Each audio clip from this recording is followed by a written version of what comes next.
amigo que viene a continuación, hay promesa de divertirnos mucho.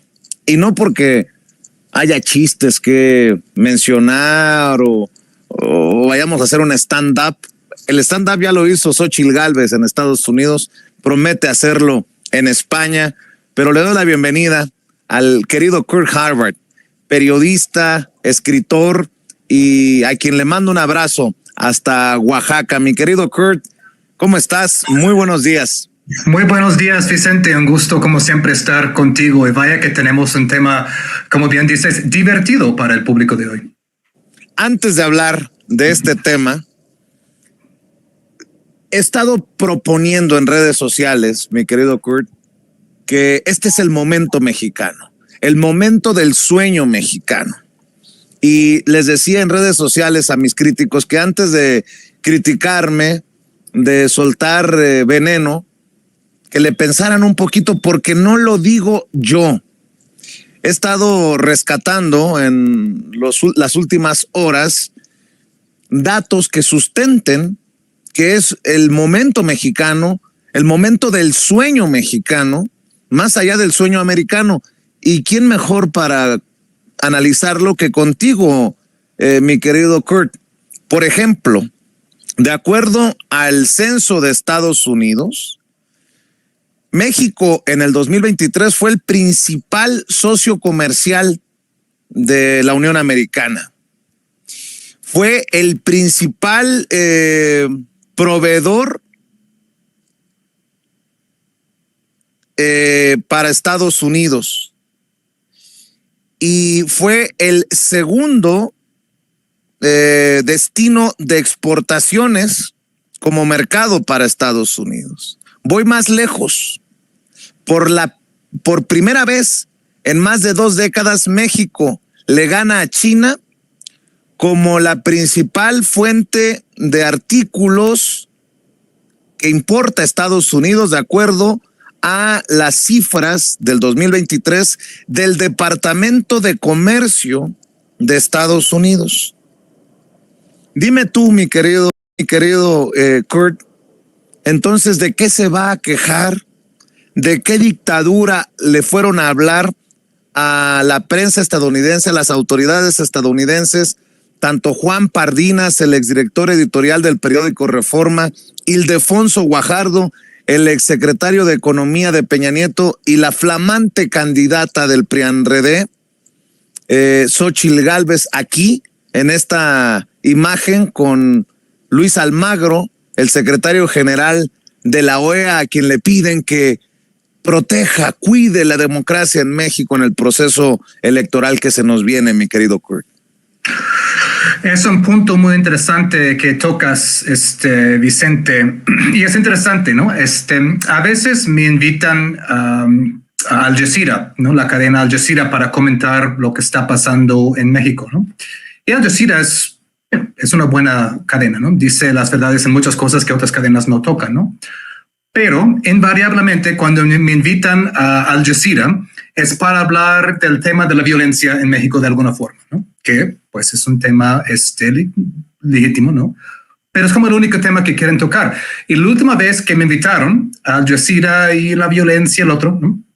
Y les dije al final de la entrevista, sin embargo, la inversión extranjera directa está a un máximo, ¿no? En México, ¿no? Y también, pues, el fenómeno de nearshoring está trayendo a muchas industrias acá, ¿no? Es decir, si la violencia fuera la única historia, es una historia sin duda. Si fuera la única historia, este fenómeno no estaría pasando, de la inversión del extranjero, del fenómeno nearshoring, ¿no? Del peso fuerte, todo eso. Es decir, si todo lo que hablamos es una cosa, pues México debería ser pues un desastre económico, ¿no? Y eso no está pasando. Y un poco cuando estás en esos grandes canales y te desvías del guión preestablecido, pues no saben qué hacer, ¿no? Entonces el conductor dijo, pues estás intentando negar la situación ahí. Estoy diciendo, no, estoy intentando matizar lo que está pasando en el país, porque me parece que el enfoque es un poco unidireccional a veces. No me han vuelto a invitar en algunos meses, espero regresar en un momento. Pero esto va un poco al tema que estás mencionando, ¿no? Cuando entró la 4T en el poder en el 2018, todos los grandes comentaristas y sobre todo los periódicos financieros, pues vaticinaban pues un desastre en puerta, ¿no?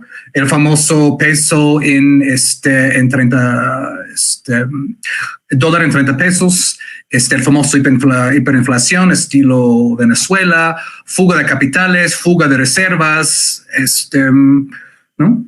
Estaban pintando una pesadilla macroeconómica y nada de eso ha pasado, ¿no? Nada de eso ha pasado. Es decir, el peso está en 17, ¿no? La última vez que vi, ¿no? Las reservas están en un máximo, la inversión directa está bien, también hay inversión pública, ¿no? Por parte de los programas de infraestructura, ¿no?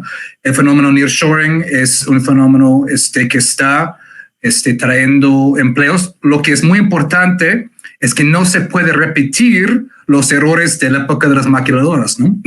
De traer inversión extranjera, pero con pésimas condiciones laborales. Es decir, el fenómeno nearshoring tiene que vincularse con una fuerte política social, de buenos salarios, de buenas condiciones laborales, de pues, sindicatos independientes y no charros, ¿no?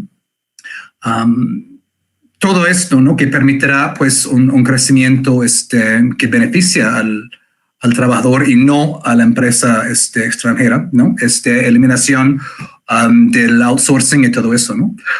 En fin, el gran desastre previsto no ha pasado, todo lo contrario, ¿no? Y por eso ahora, muy tardíamente, muchos están hablando del momento mexicano que mencionaste. No un momento mexicano con Peña Nieto, que intentaron fabricar desde la revista Time, desde The Economist, desde Financial Times, sino algo realmente sustentado en hechos concretos y sustentables, ¿no?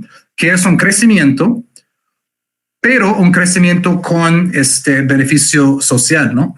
Termino con un punto interesante, ¿no? Creo que incluso lo comentamos en Sin Censura. Fui al sur del estado de Oaxaca hace algunos meses, estuvimos presentando algunos libros, ¿no? Y hablé con algunas personas que están involucrados en el programa Sembrando Vida, ¿no? Que es importante ahí en la zona Istmo, ¿no?